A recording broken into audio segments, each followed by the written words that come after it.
So welcome one and all. La conferenza bonus practice. If you could mute your microphones, that would be great. I'm Rob. If you can see any open mics, perhaps you can mute them for me. Except Terry and me, of course. It'd be a bit difficult if we can't talk to each other. I have known Terry for actually quite a long time. I should think around 25 years. And I have to say, he's one of the people in terms of what he is able to do on the mat, is one of the most impressive gentlemen I've ever seen. Okay. Last time I saw him was actually at your 50th anniversary, Terry. Oh, yes. And you showed up pretty much just after you had your hips replaced. I'm not quite sure whether you literally went up to the mat on your crutches and threw them down, but pretty much you did. Well, they told me that I should wait 6 weeks, but I waited 5 weeks. So. Well, you were magnificent that day, I have to tell you. It was very, very impressive. So 7th Dan, Shihan, been practicing for over 50 years. When did you actually start? I started in 1963. Actually, a friend of mine had been badgering me. He was practicing aikido. He's been badgering me for probably 2 years. And I just said, no, not interested. And basically, in a kind way, just to shut him up, I went with him once. And I was really intrigued, and I got the bug right away, and that was it. But it took me 2 years to get there. Just think, if it started then, you'd be in your 60th year now. True, yeah. So tell us a little bit about your family background. My family background, well, mother and father, brother, not much to tell really. I was born when I was quite young. Usual stuff. Were you born around where you live now? Not far, yes. Right. My mother came from Liverpool. My father was a ship's engineer, and he was brought up in India, in Calcutta, after spending some time in, where was it? Shanghai in China. He was actually born in China in the French sector. Yeah. So he served his apprenticeship as an engineer in the Royal Naval Dockyards in Calcutta. So am I right in thinking that there is a sort of family connection to Eastern Europe? Yes, there is. Yeah. China and the Middle East as well, somewhere way back in history. Right. And so where does the name Ezra come from? Because it doesn't sound very English. Well, when people usually ask me that, and where does the name Ezra come from, I usually say, oh, it's from my father. But I won't say that today. It's actually a biblical name, and it comes originally from Iran, as far as I know. All right. There's the book of Ezra in the Bible. Fair enough. That's pretty good lineage, I would say. That is it. Yeah. So when you started Aikido, what was it about it that grabbed you?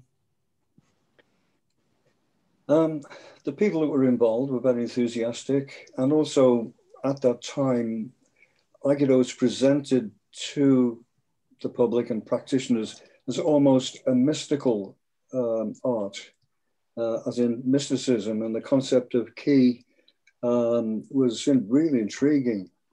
The senior instructor at that time was a very, very nice gentleman called Fred Wainwright, and he had been part of the Allied occupying forces in Japan just after the Second World War, and actually trained with O-sensei for quite a time while he was at the old Humbu dojo. And he told me that when he was leaving, O-sensei said to him, please go back to your country and teach and spread Aikido. So I was very fortunate indeed to have this connection with O-sensei from one way or another. At the time, Naro Sensei was he was the Uchidashi from Humbu that was in charge of teaching in Europe at that time. And he would come maybe every 3 months. And when I saw him, I was so impressed. Just him standing there with his waikikogi, white hakama, and the red ties or red belt, and he looked like an extended version of the Japanese flag somehow, but very, very impressive. I remember seeing him doing Sawari-waza techniques, and I thought to myself at the time, these on the internet. Sorry? Someone mute your microphone, please. Mark, can you mute it? So I remember seeing him doing techniques in Sawari-waza, and it occurred to me at the time that if him and I were to have a race and he was on his knees and I was standing up, he'd probably win. He was so beautifully nimble and agile on his knees. And later on, when I got my 6th cue with him and a few other people, I had to do what probably resembles a breakfall and a very bad shihonagi. And he graded us to 6th cue, and he told us, "You are the instructors of the future." And I thought, no chance. But anyway, there I am. So did you have ambitions to teach from an early age? No, I had no ambitions whatsoever. I just found myself at some point, or several points, when the instructor didn't turn up after I'd been practicing a couple of years, I just found myself teaching, filling in for him. And then later on, filling in for other teachers, quite simply. And then one particular teacher left altogether, and I found myself somewhat in charge, as it were. But I just took that as part of the natural flow of things, and it didn't seem particularly important at the time. But I think, as you all know, once you start teaching, you have to really think about what you're doing. So it's a great help to me. Yeah. So did you think that the reasons you liked aikido, have they changed over the year, the reasons why you were passionate about it to start with and now? When I was a young man, I was very, very active, full of energy. I was also doing weight training. And although people obviously at the time said Aikido is about harmony, it was anything but. And we used to just smash each other with brute force at the time. And we could take it because we were young and fit. And then Chiba Sensei came, and it was not the same, but similar. And he used to call me strong boy. And when he wanted me to take uke, he'd say, "Oi, strong boy, come." Then one day he said to me, "Why you do Aikido and lift weights?" And I said quite innocently, "Well, Sensei, I really enjoy Aikido and I enjoy lifting weights." And he said, "You will not enjoy Aikido today." And he just beat me up, gave me concussion. And to tell you the truth, I had to stop Aikido for 3 months. I really had that concussion. I didn't go to hospital with it, but I could hardly walk straight. But I came back and he just said to me, "Where have you been?" I just said, "Oh, I've been busy, Sensei." And then I started up and haven't stopped since. So that's quite a harsh lesson. What did you learn from that, other than you have a very strong mind? There were several situations like that where, first of all, I'd like to say I have and always will have the greatest love and respect for Chiba Sensei. But sometimes he did, looking back, was the most outrageous things to me. And I remember once I was taking ukemi for him, and while I was holding him, he started to talk to the class. And I was concentrating, and suddenly, without warning, he chopped me in the throat, boom, like this, took me right off my feet, and I couldn't breathe, and my Adam's apple was somewhere else, and I was writhing about on the floor, and people had to come and revive me, and lots of things similar to that happened. He broke my arm, dislocated my jaw, and sometimes I never told him. Sometimes when he broke my arm or dislocated my shoulders or elbows, I didn't let him know. Just carried on. What did he get from that? Hard to say. Resilience, let's say, to keep on going no matter what. Chiba Sensei somehow probably saw himself as a samurai, maybe the last of the samurai, and he kind of advocated that. And I was going along with it, and I was going, yeah, that's great. And now when I look back and I think, how stupid. My body's a little bit wrecked these days, and I suffer from those injuries now that I got them. But in lots of ways, I wouldn't change anything. It was great. So who was the most influential teacher for you, or teachers, if you want? Well, it would be teachers, because at different stages of my Aikido, there were very influential people at that time. And of course, in the beginning, Mr. Wainwright, what a wonderful man. And then a good friend of his, Ken Cottier, who lived very close to us, used to come back from Japan and teach us. And he was a real gentleman and really very impressive man, and gave us a lot. Then obviously Chief Sensei came, and he influenced me greatly. I was with him for a period of about 11 years. I used to go to weekend courses. To tell you the truth, I used to sell some of my designs in order to go to courses all over the country, maybe Scotland, London, Midlands, different places. Then after that, Kanetsuka Sensei,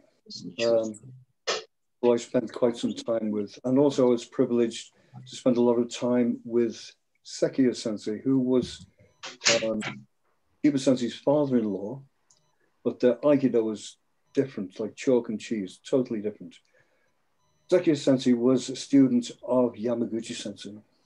And when I first saw Yamaguchi Sensei, that really, really changed my idea of Aikido. And I realized that Aikido being an art of harmony, the way we were practicing up until that time, the way I was practicing, there was the philosophy on one side and the actual practice on the other side, and they were very, very far away from each other.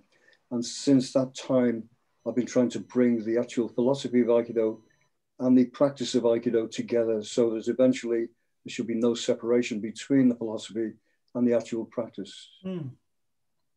I find you a very interesting mix, because I knew that you came from kind of the school of hard knocks, and that you'd had quite a story with Chiba to tell.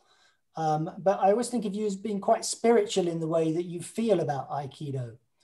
And you strike me as a really down-to-earth, salt of the earth sort of fella. And I'm wondering how that came about. I was actually, yes, you're very perceptive. I was very lucky, very privileged. Years ago, there was a man in our area who claimed to be a spiritual healer. And I was totally skeptical, especially knowing the man's history. I thought, what a scallywag. I thought, what a, he's conning everybody. And because a long story short, I found myself once in one of his sessions, and I was totally blown away. There were people in trance states, altered states of consciousness, doing the most amazing things. He was healing people. And then when I received this healing, I went into an altered state of consciousness, a deep trance state, and that just blew me away. And it was feeling like nothing else I've ever experienced. Also, he introduced me to the concept of Kundalini. I don't know whether you've ever heard of this, but for instance, Sensei's claim that he was covered in golden light is or was a high level of Kundalini experience. So I really believe Sensei, when he was quoted as saying that he was covered in golden light, I've had, I won't say the same experience, but very, very powerful experience, which lead me to believe those things totally. So the thing that helped me the most is that I found myself practicing by myself sometimes, going into altered states of consciousness and having information and ability at the time, which I would not normally have. And this has been an ongoing thing with me. So over the years, I've been practicing Kundalini regularly, been practicing Kotodama regularly, as well as Zazen. And these things have helped me enormously. I wanted to ask you about Kotodama because, again, it's something I know that you're very strong on, and it's something I've always struggled to relate to, really. So how did you find it, and what do you find to be the benefits? Chiba Sensei arranged for a Zen priest to come over, and we called him Osho-san. His name was Hogan. And I became very, very good friends with him. I stayed at his monastery in Japan.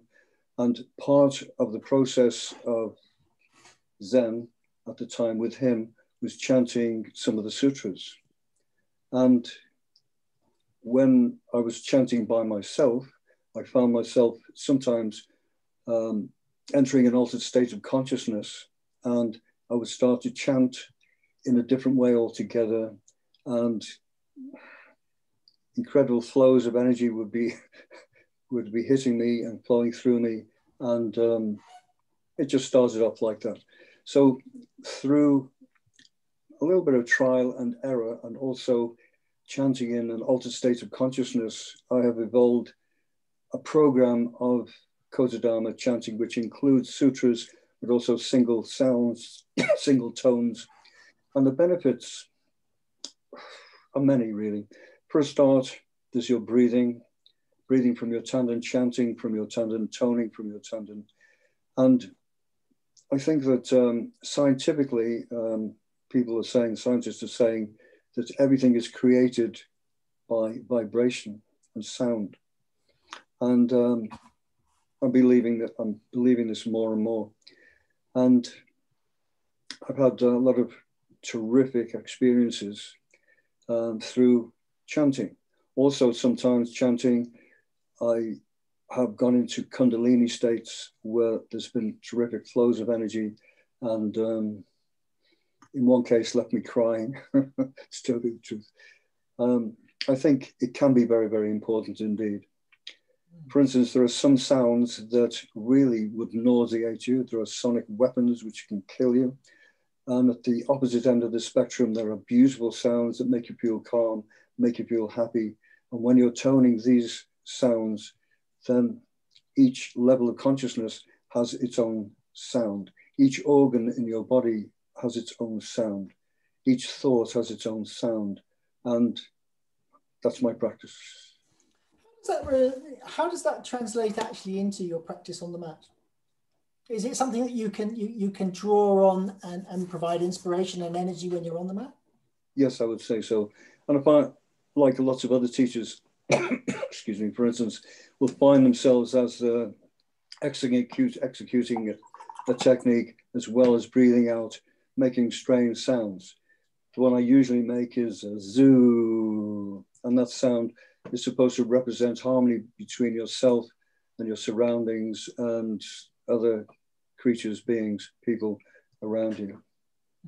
So by toning as you move, you create a harmony that is more than physical, which is emotional.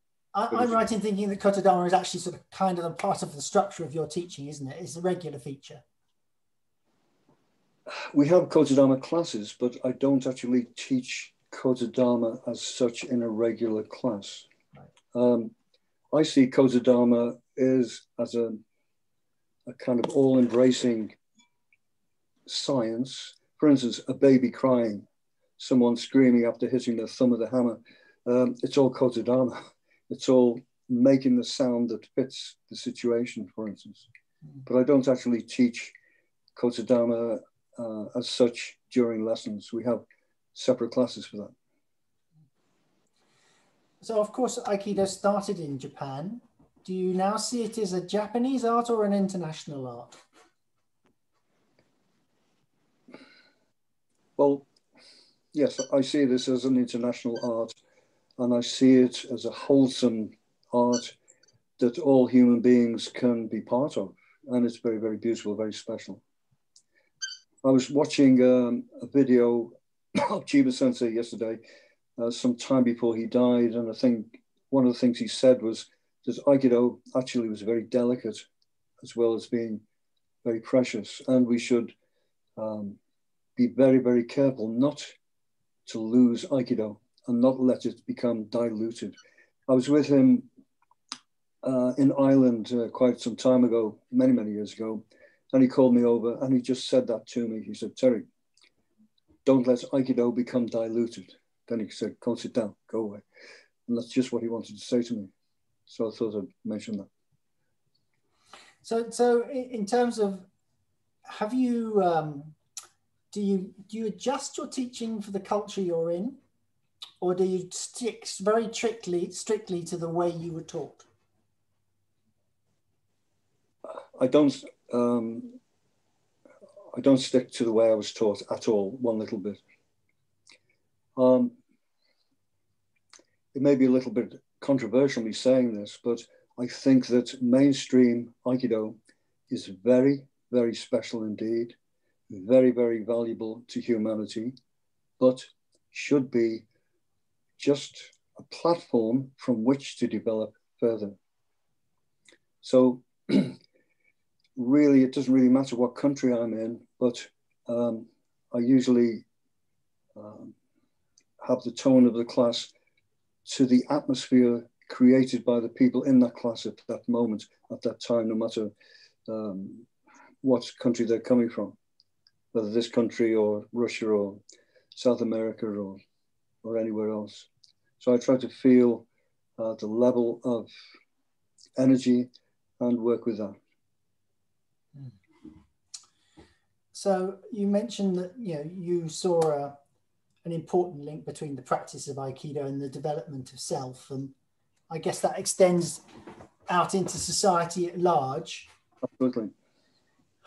How, I mean, I would say that maybe Aikido, you'll have seen Aikido grow hugely over the years. So instead of having to travel hours to find a club, kind of there's one in every town, and quite a few. Yep. You go to somewhere like Cambridge, there's 5 or 6. Seem to have really translated off the mat into mainstream society. Where are we going wrong? Are we going wrong? Are we going wrong? That's a good question too. Yeah.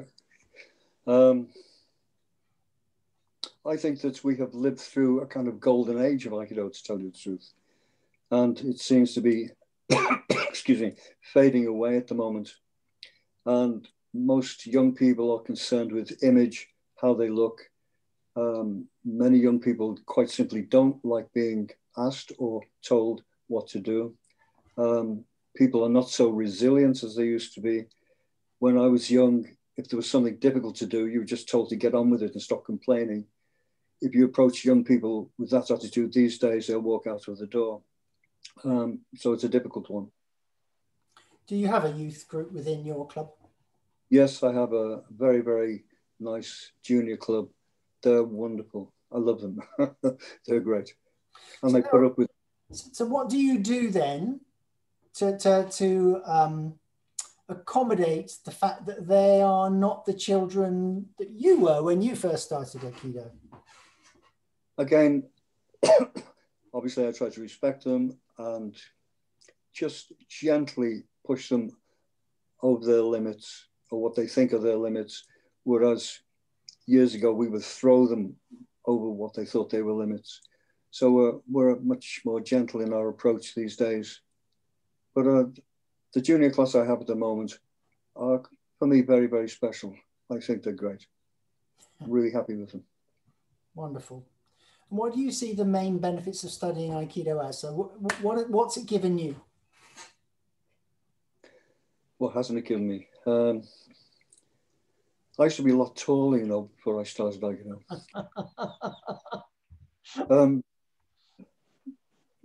What's it given me? Well, it's given me an Aikido life, the opportunity to meet wonderful people, to practice Aikido in harmony most of the time with very, very special people. I've always, I would say over the last 40 years at least, I've somehow been spiritually driven to practice Aikido, in that I don't think I had a choice. And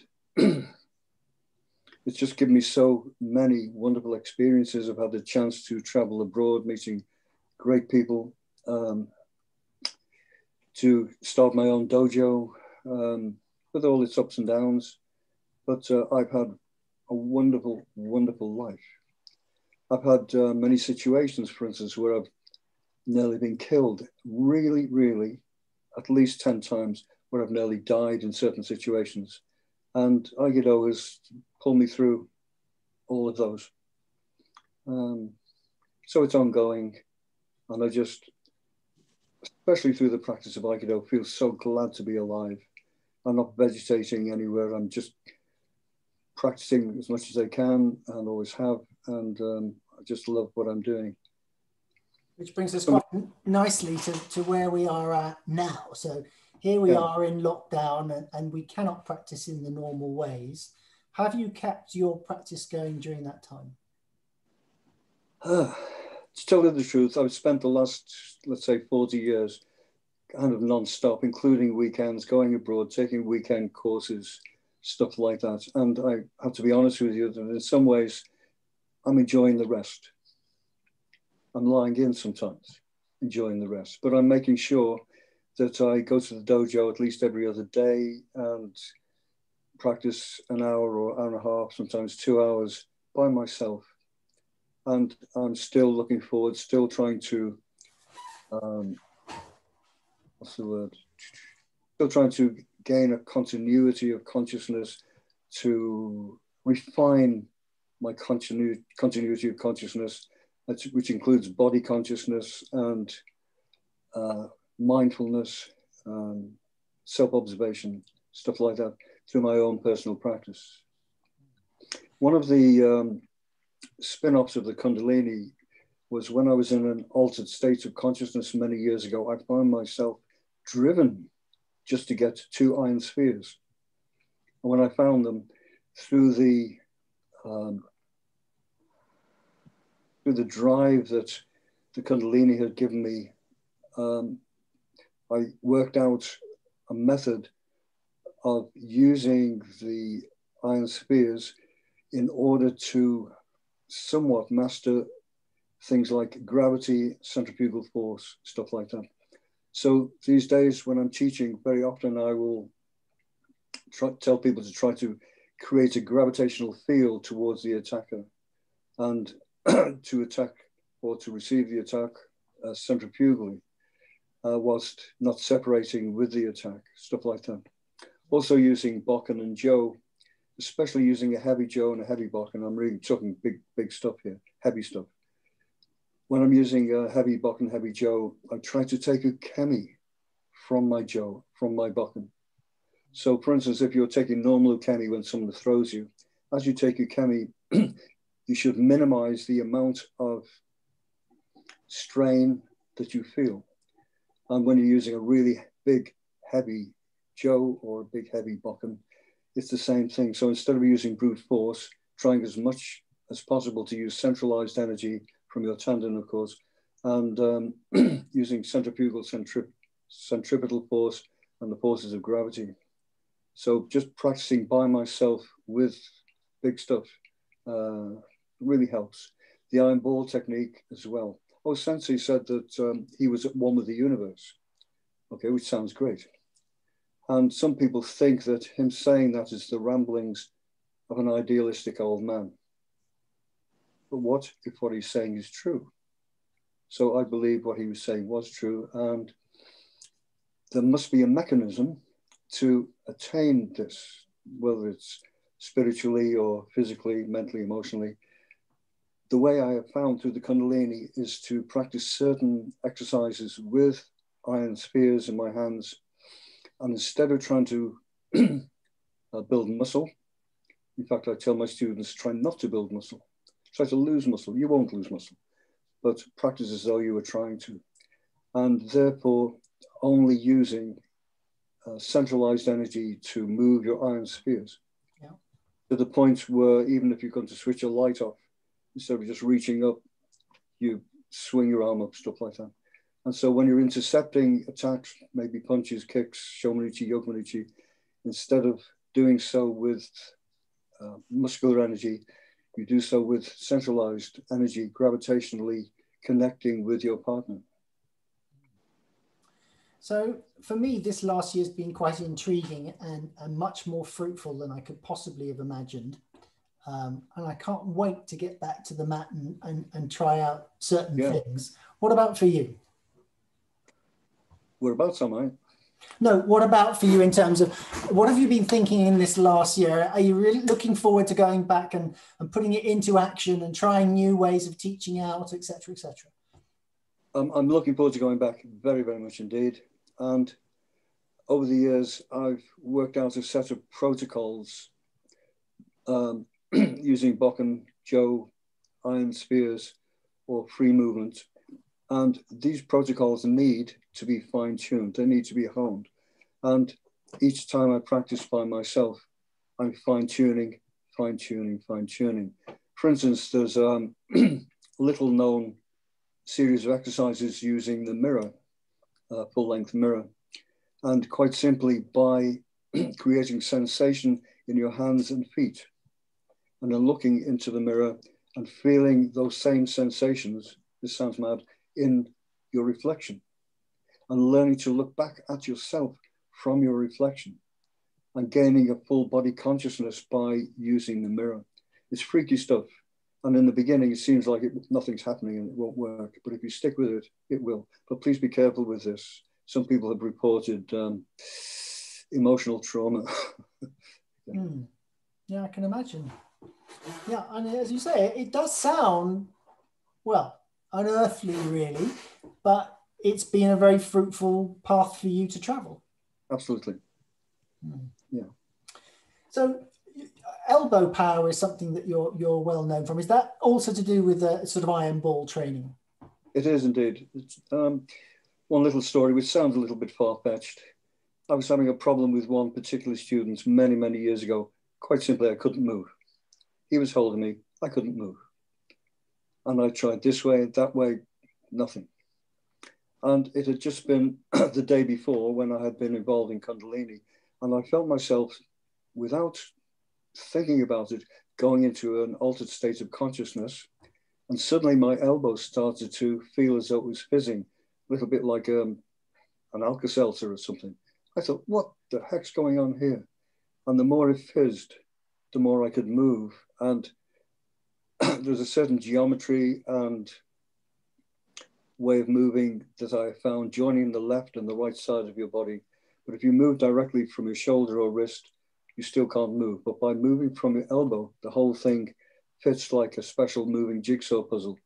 And so it's from this kind of thing that I've developed what people call elbow power. So it's become an integral part of my personal training, even using a Bokken instead of using the action of hitting, which most people use.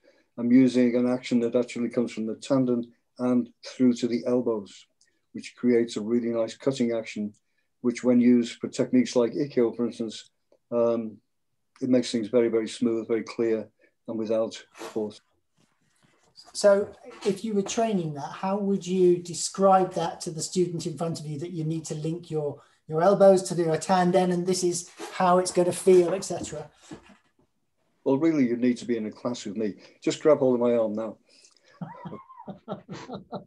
There are people in the world doing that, you know. Obviously, difficult to describe just talking to you, but there are certain geometric configurations of one's body that are very, very efficient, especially if you align them with your tendon. And these geometric configurations are just not taught. And we find ourselves executing techniques either with our partner's cooperation, which is great, or by just forcing.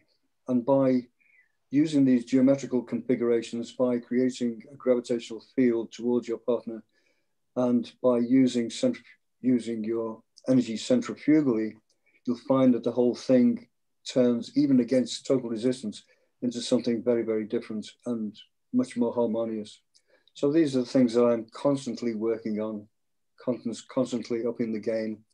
As I've said, trying to have a continuity of consciousness becoming more and more mindful, becoming more body conscious. Becoming more body conscious is very, very important to me, because if I'm not conscious of my own movements, my own feelings, how can I become conscious of somebody else's feelings? How can I become conscious of their true attack? So by examining yourself very, very deeply, you're actually you're examining somebody else, another human being. We're all human beings. So as you get older, it's probably fair to say that you don't have the physical strength and athleticism of your youth.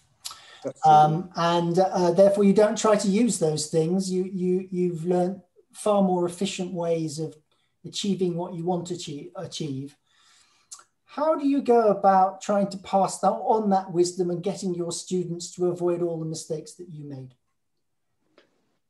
Quite simply, I show them what to do. I explain in detail what to do. I'll go around the class and encourage them to do what I'm showing. The problem is that we are all suffering, myself included, from conditioning, and a lot of people won't recognize that. So self-observation is so important, even to be able to observe yourself on an emotional level. For instance, somebody scolds you or is mean to you, you feel something, maybe in the pit of your stomach or your heart. If you fail your driving test, you'll feel an emotional state.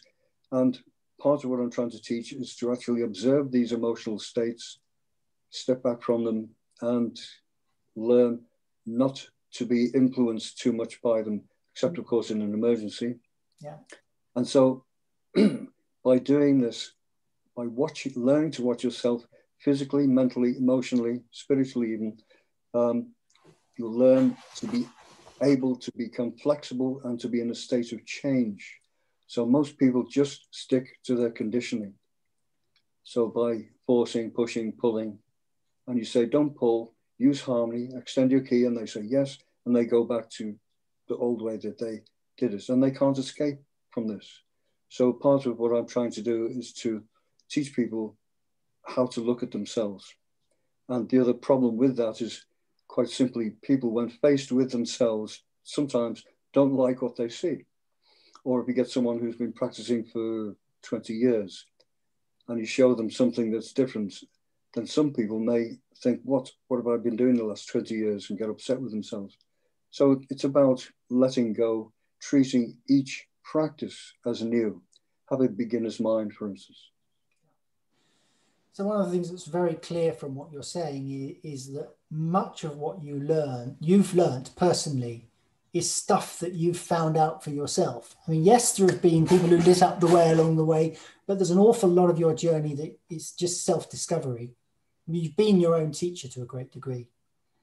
Yes, that's very true. But without the power of Kundalini, it wouldn't have happened. Sure. Well, that's another thing, because you haven't just purely trained down that aikido route. You've had other influences from other areas of life, spiritualism, if you want to call it that.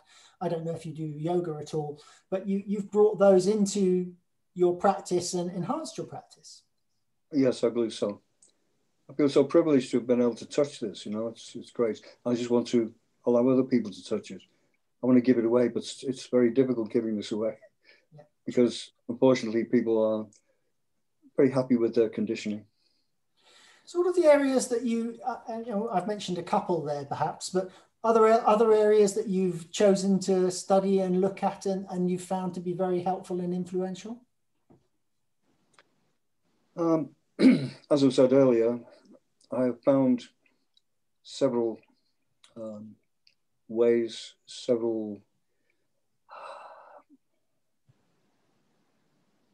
quite simply, several ways of practicing. Just the mere act of feeling your own hands and your own feet at the same time while you're just practicing.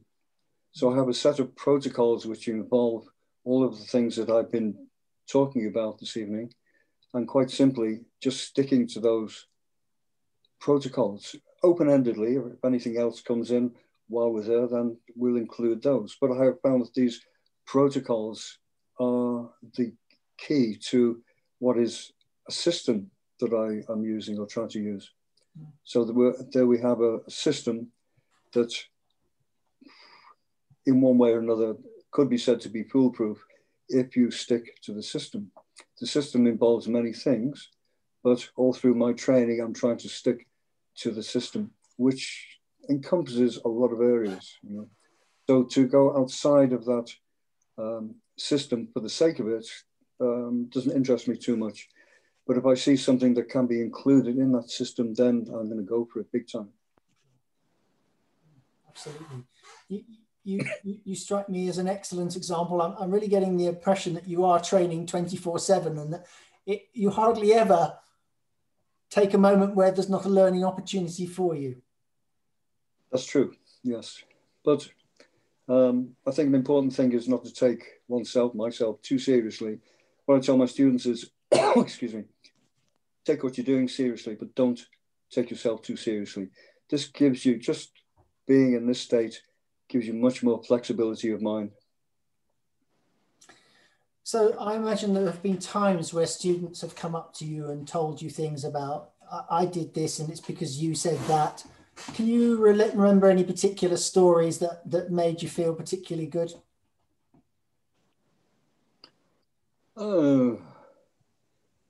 One of my juniors many years ago, and I got this story from his father. He was walking along the road on a Saturday afternoon in Birkenhead, and a young man was being beaten up by two other young men, and he told them to stop, and they just took no notice. And he happened to be right next to fishmongers, and he just ran into the fishmongers, grabbed a great big fish by its tail, and whacked these two guys with this fish. This is a true story. And they ran away, probably embarrassed. So that's probably one of my favorite ones. Yeah, I've heard a few fishing stories, but that one I'm not sure about. And what about in your own life? When have you found off the mat, Aikido just made a colossal difference? Wow, many times. As I said earlier, I've been I nearly died quite a few times. One of the stories that comes to mind was I was teaching in Colombia, and they very, very kindly took my wife and I on a little bit of a holiday to a place called Cartagena in the northwest of Colombia. And they took us out to an island called Islas Rosario, which is miles into the Pacific off the coast. And we had a nice meal, and sometime later, one of my students said, would I like to go snorkeling? I said, oh, that would be great. So he paid a guy in a boat, and he took me out with about 10 other members of the public, no other Aikido people. And we went for miles and miles and miles out into the Pacific. And then we came across this reef, which was underwater, and we went snorkeling. And I was having a great old time with the coral and the fish, and coming up every so often, waving to people, hi, going down again. I could hold my breath for a long time. And then after about half an hour, I came up and everything was okay. I went down again, mooching around.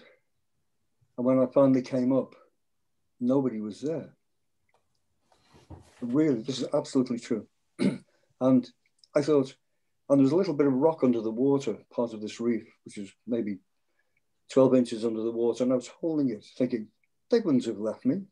No, they couldn't have left me. 10 minutes later, I think they've left me. Half an hour later, they've definitely left me. And someone had said to me, oh, the sharks don't come in till later on to feed. And it was later on. I was getting a bit, well, I wasn't happy. And I pulled myself together, centered myself. I couldn't see land in any direction at all. I didn't know where the land was. And I thought, oh, well, I'm going to die. That's it. And I calmly hung onto this rock, thinking, this is it. I'm either going to die of exposure, or I'm going to drown, or I'm going to be eaten by some nasty creature. Then way in the distance, I saw what I thought was a boat, a little boat. And I watched it for quite a while, and it didn't seem to be moving. It was at least over half a mile away. I'm not the best of swimmers. And I thought, oh, anyway, I'm going to go for it. And I swam towards this little boat. And when I got there, I hung on the anchor chain, shouting, help, help, por favor, señor, help me. And somebody popped their head over the side and said in Spanish something like, what are you doing in the middle of the Pacific by yourself? Anyway, I was rescued and I was okay.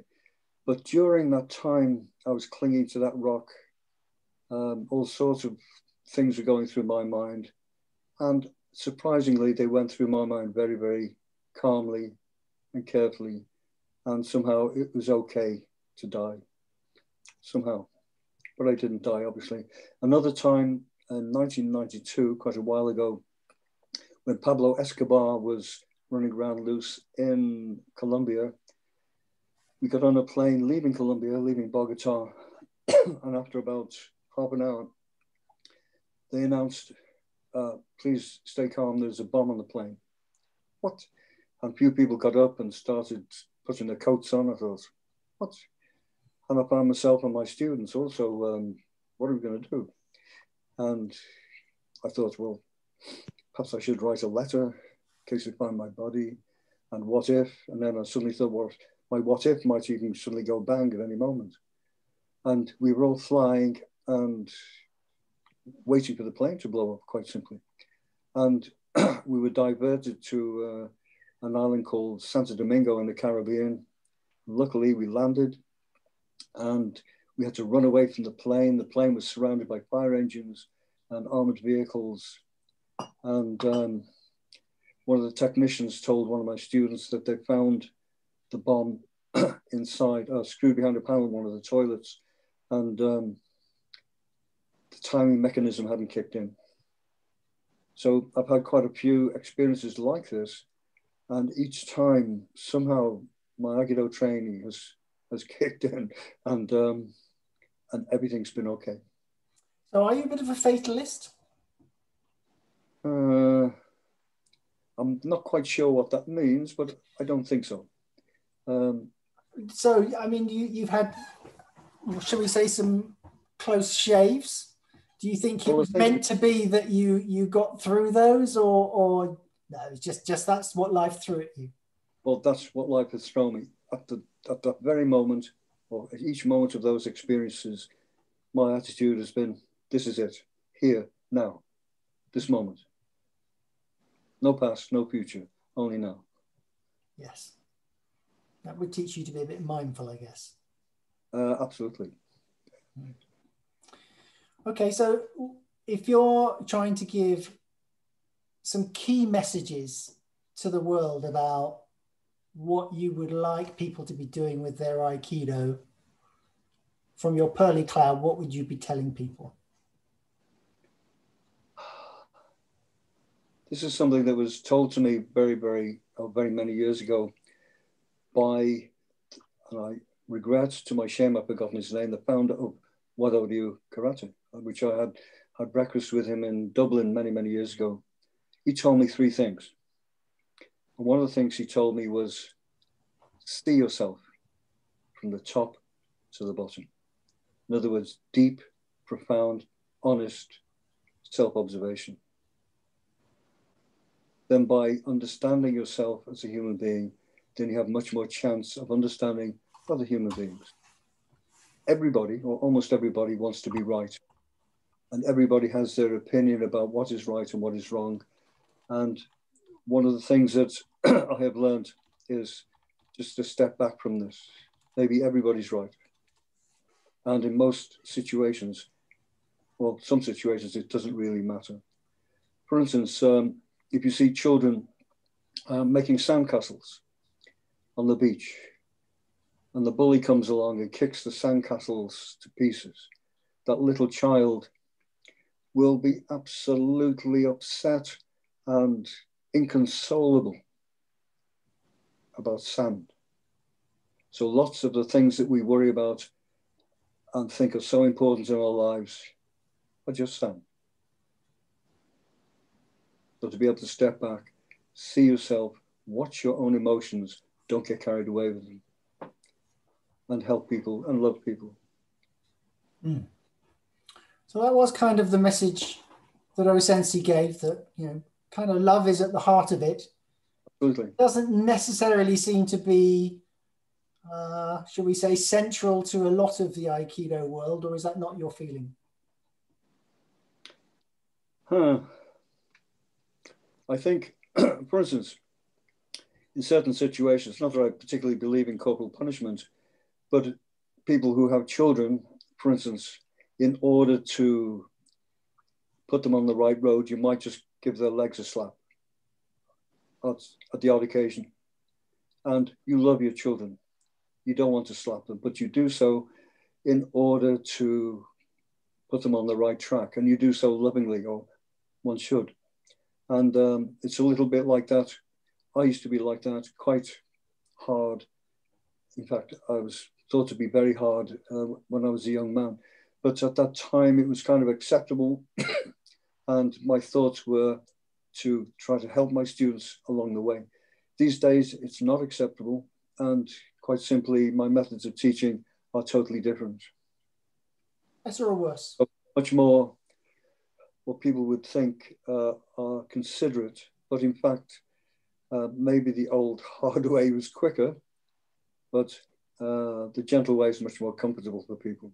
And I think it's become unacceptable to be really hard in the way one teaches these days. Yeah. Gladly so. Yeah. I think there are probably students that would benefit from that hard school approach, but if you're trying to get more people involved, then maybe that doesn't always work. That's true.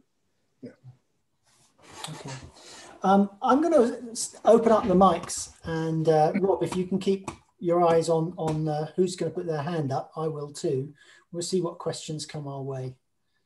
So people, if you want to ask a question, this is the time to do it, or comments or observations.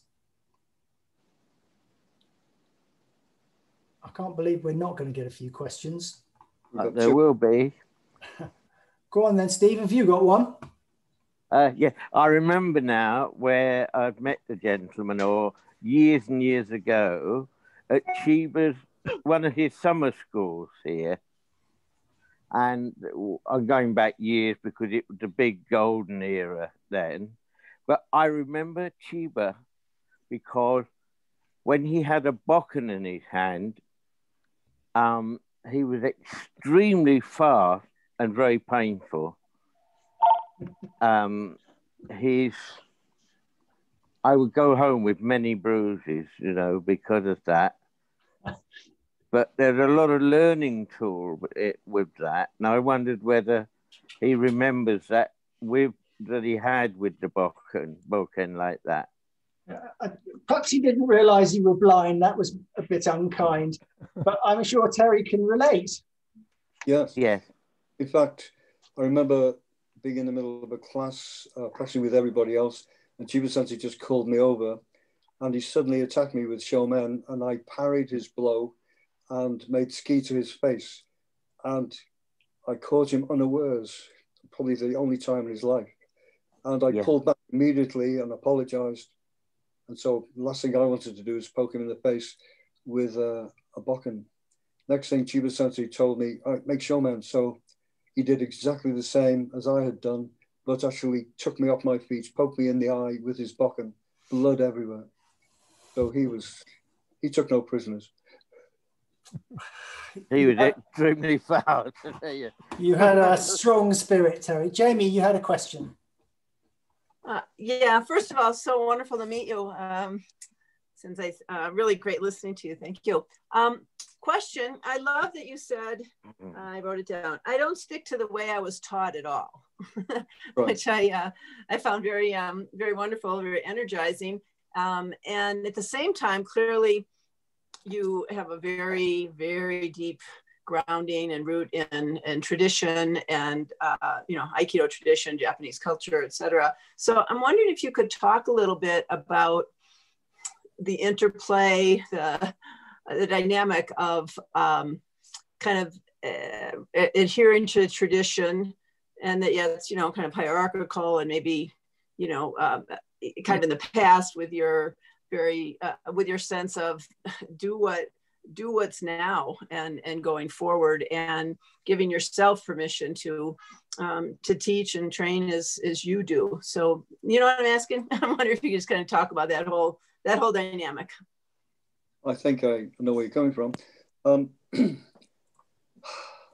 I was very strict with myself in the first, let's say, 20, 25 years of my Aikido training, very strict to follow exactly what I was shown in the way that I was shown it. Maybe I didn't quite get that, but there were a few occasions where I did exactly what was shown, and the person was just trying to stop me and nothing was working. And in one case, I was actually teaching and it was a bit embarrassing.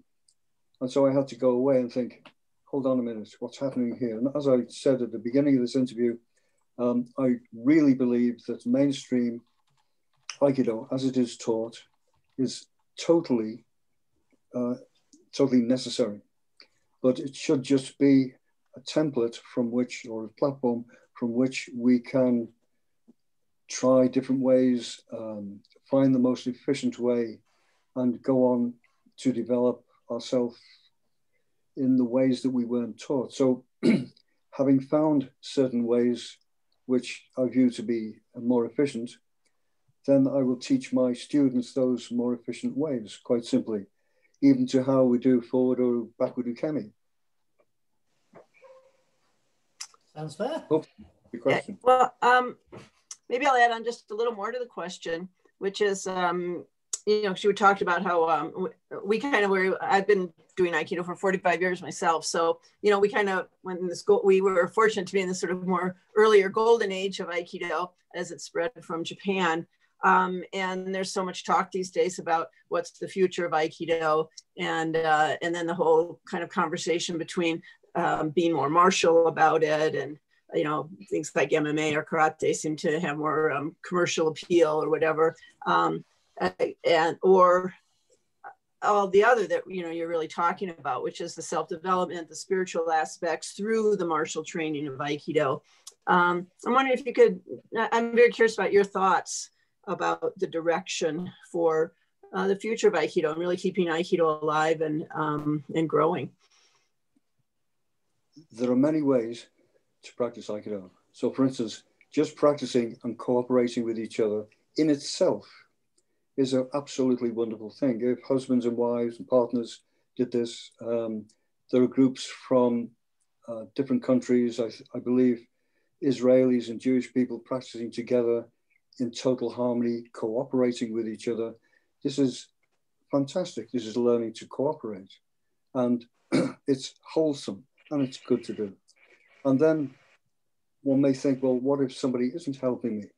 So then you go on to the next layer and find ways that really do work, that are really martial. So I believe that in order to spare life, which we would want to do in a violent situation, in order to spare life, this may sound controversial, you have to have the power to take life. In other words, you have to get your skill levels to a very high level in order to be compassionate. And so I think that practicing the various ways of the way that we practice, for instance, flowing, static, different ways, practicing by attacking each other violently and learning to cope, all these different ways should evolve from a spirituality so that one can maintain one's center, one's composure, one's sense of integrity whilst defending oneself. I don't know if that answers your question. Good. Thank you. Thank you. Lisa, yeah, you had a question.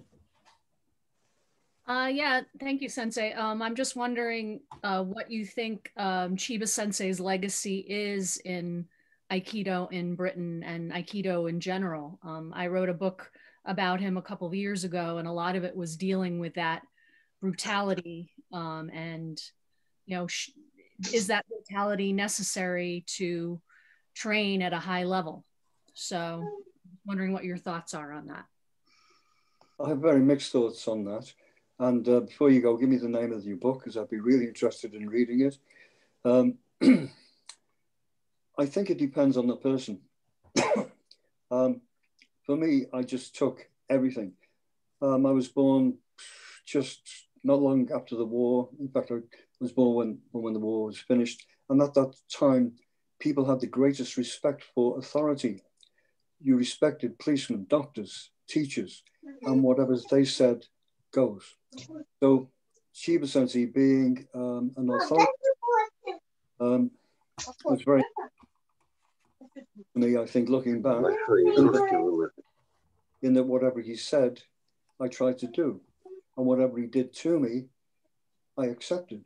But you have to think that there may be other, I can't see you at all, by the way, you've blanked off. There may be other people who won't accept that. And I think quite simply, it's up to the individual. People who will accept hard, brutal training perhaps should go on with it until they can't do it anymore. And people who don't want to accept it, then leave it. It's up to the individual. Obviously, there are many kinds of people in the world and in the martial arts, and some people can accept it for part of their life. And then later on in life, they want to change. So I think it's an open question, really, and it's up to the individual. I think that Chiba Sensei's attitude really helped me face the reality of violence and the possibilities of violence, which I hope I can cope with these days. But I wouldn't be able to cope with it if I hadn't had the chance. Also, it gives you the chance to overcome your fear, not just in Aikido, but in life itself. For instance, most people in life, although they won't admit it, they think that they're in harmony with themselves, everything's okay. But suddenly something happens in their life, they lose their job, maybe lose their house, the mortgage goes, lose a partner, something like that, or something happens in their life and the whole state of mind will go to pieces. So quite simply, people's stability, mental stability and feeling of calmness may be an illusion. And the thing is to be able to deal with reality, deal with violence, deal with things going wrong in your life. So for me, dealing with the violence that Chiba Sensei was meted out was very important. Can I tell you all a story, which I have told in public once or twice? I took Chiba Sensei scuba diving off the coast of Anglesey, which is an island in North Wales. And we were underwater going along. This was the first time Chiba Sensei had been scuba diving and everything was going well. Then suddenly I got my foot caught in some netting and in some rope. And I drew my knife to cut myself free. And the moment that I drew my knife, Chiba Sensei went into an underwater hand-me posture and behaved as though I had lured him down underwater to stab him and kill him. And I was so embarrassed and I didn't know what to think. And I said, Sensei, no, blah, blah, blah, blah, blah, and put my knife back. And we got back and he didn't say anything about it and I didn't. But to me, it just showed that he was always ready. I would have thought that he would have known I would be the last person in the world to try and stab him underwater. But no, he wasn't taking any chances. So I have to ask the question, have you ever had to apply your martial proficiency off the mat? I think I have, but I can't remember. Really only breaking up fights, I think. I've dived in a few times and people have been fighting each other. I've dived in rather stupidly when they could have both turned on me. When I was a young man, I thought it would be a good idea to work as a bouncer at certain gigs, which I did. Got a lot of experience from that, but I think there's not been any real serious situations like that. There's been some less serious ones where, for instance, I was working in a place and someone decided it would be a good idea to jump out on me to give me a fright. And my body just reacted and I knocked him off his feet and gave him a black eye. and he wasn't happy at all, but I apologized greatly, and it was just a reaction. So really, I haven't had to use my Aikido too seriously. Thank goodness. So is it fair to say that the major part of the benefit of your Aikido study has been in other aspects of life? I get great joy through practicing Aikido, and especially with the people that I practice with. And yes, so I get great joy from the actual practice, and also it helps me in my daily life. Obviously, it teaches you to learn from your mistakes. We all make mistakes in life, and it's taught me to learn deeply from them. So yes. Your lovely wife, Petra, is being very modest and sort of doing whatever she's doing behind you. She's fantastic. How's it influenced your relationship with her? Well, we're madly in love, and she's the light of my life. And we came together through Aikido. And I'm going to tell you something that you may not believe, which is absolutely true. Only the facts have been changed to protect the innocent. No, I'm being serious now. With the Kundalini practice, sometimes very, very strange things happen. And the very, very first time I met Petra, I saw with my own eyes like miniature lightning come from her body into me. And I went, wow, what's this? Stupid woman. And what's going on here? You have to be careful. Have to be careful. Yes. And I thought, that's amazing, but I wonder why. But something brought us together, and something connected us together, and I'm very, very grateful for that. But it sounds far-fetched, and I don't expect people to believe that. I think it's normally called Cupid, isn't it? Quentin, you have a hand raised by Lise Klein. Is that Andrew? Yeah. No, Lise Klein has a hand raised. I think we've covered Lisa. I think it's Andrew now. Okay. Andrew? Oh, hello there. Hi, Terry. Nice to see you again. I was intrigued by your story about the boat. Did you ever find out what happened to the boat and why you were left there? No, I didn't. But it seems they're so laid back that they didn't even have a head count. Actually, the story I heard was somebody said, "Is everybody here?" And they all said, "Yes." And that was it. And so they thought everyone was there. Brilliant. I was on the beach having a barbecue, actually. And unfortunately, Liz and Alec. Sorry, finish, Petra. Unfortunately, until he got back and then said, told us about this experience, you know, and, but we didn't really notice you'd gone. No, I wasn't missed at all. You know. What happened to the bolts of lightning there? That's what I want to know, Petra, but we'll pass on that. Liz. Oh, hi. Thank you very, very much for everything you've said this evening. It's really interesting sharing. You'll talk about Aikido, so Aikido having been taught originally in a very hard way. I came to Aikido after it had softened up, and I was taught in a very soft way. But you reminded me of my own experience a very long time ago when I started out in jiu-jitsu, and they very much had that hard knock school of training. And I sort of survived that. I didn't get any drastic injuries or anything, thank goodness. But I remember one guy coming to the dojo. He came because he'd actually been beaten up in a street fight and he wanted to come and defend himself, learned how to defend himself. And he came to the dojo and he started practicing the dojo. And at the end of the session, he said to the teacher, he said, it's ridiculous. He said, I got beaten up on the street. He said, that was bad enough. He said, I've come to this dojo. What's happened to me here is a hell of a lot worse. What's going on? And the teacher just kept a perfectly straight face and said to him, look, you know, what you experienced on the street, there is no difference between there and in the dojo, but in my dojo, you get used to it. Very good. Nice story. Thank you. Thank you.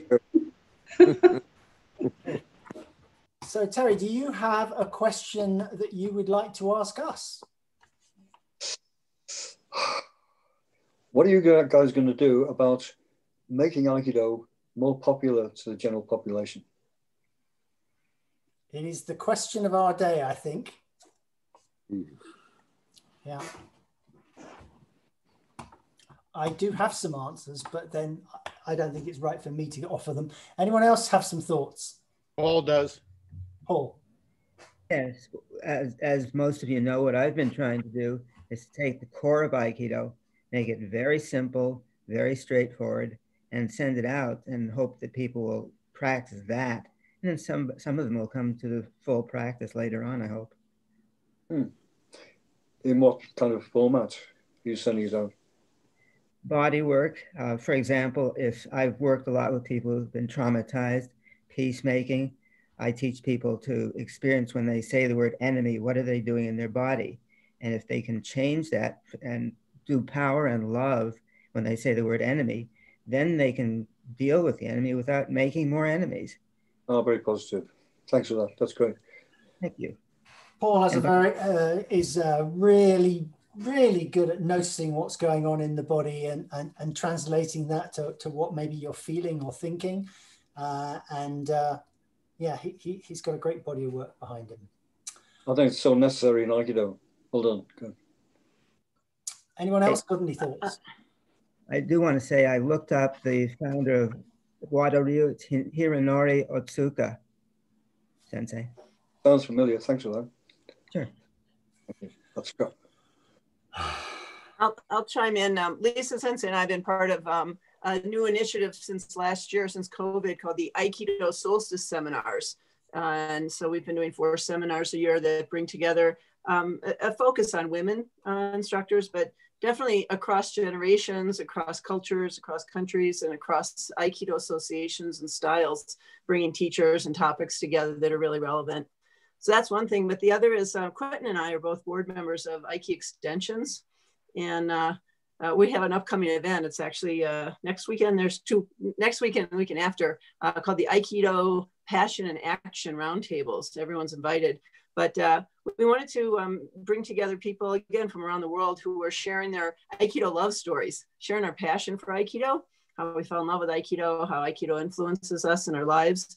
So that's the first one. The first week is the passion part. And then the action is how do we take all of our love for Aikido, which clearly we all have, that's why we're here, take all of our passion for Aikido into action. And that could be locally or, you know, on other levels, and all applying Aikido in our lives, in our work, in our lives. So we want to, you know, bring people together more, and with that focus of bringing out our passion, sharing our passion for Aikido, and how we can bring that into action in our dojos and beyond our dojos. Oh, well done. It's very, very creative. Very good. I like it. I think that's the secret, isn't it? It is trying to take the ideas that we learn so powerfully within Aikido into wider society. And if we can find ways of doing that, then we might just make a better world. Which leads me to ask, Sensei, how did you fall in love with Aikido? Could you repeat that, please? Sorry.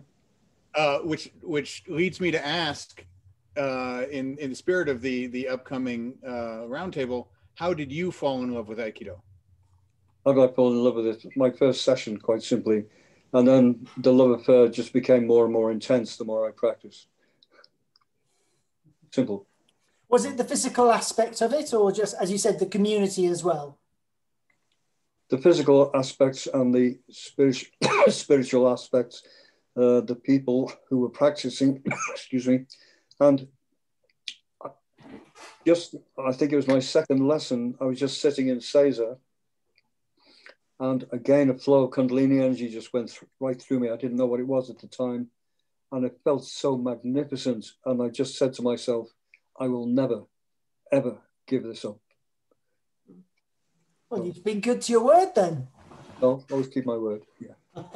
We'll keep watching My that apologies. space. Robert Sensei is the president of Aiki Extensions, and he's working closely with us on the roundtables. Well done, good. I'd like to thank you guys for all your work that you're doing, by the way. You know, it's admirable and it's very, very necessary. So thanks for doing all this. It's really great. Thank you. thank you for your generosity of time and for sharing your incredible story with us. You are an inspiration, Terry, so that's it's much appreciated.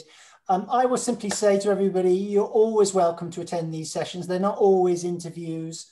We're always looking at ideas within Aikido and following various themes. You might just find you like them. And you're welcome. It's the same room number, same password. So if you made it this time, you can make it next time. So yeah, you are welcome. I am going to just thank you finally. And do you want to say something? Just to thank you all very much, especially Quentin, for yourself, for organising this, and thank you very, very much to everybody else who's plugged in. So thanks a lot. Stay safe. You, Terry. We will. Thank you. And we will make the recording available after the event. Okay. Thank you, All Terry. right. Thank you very Don't much. arigato. Thank you. Good night, everybody. Wonderful. Yeah. Stay safe. Bye. Yeah. Quentin.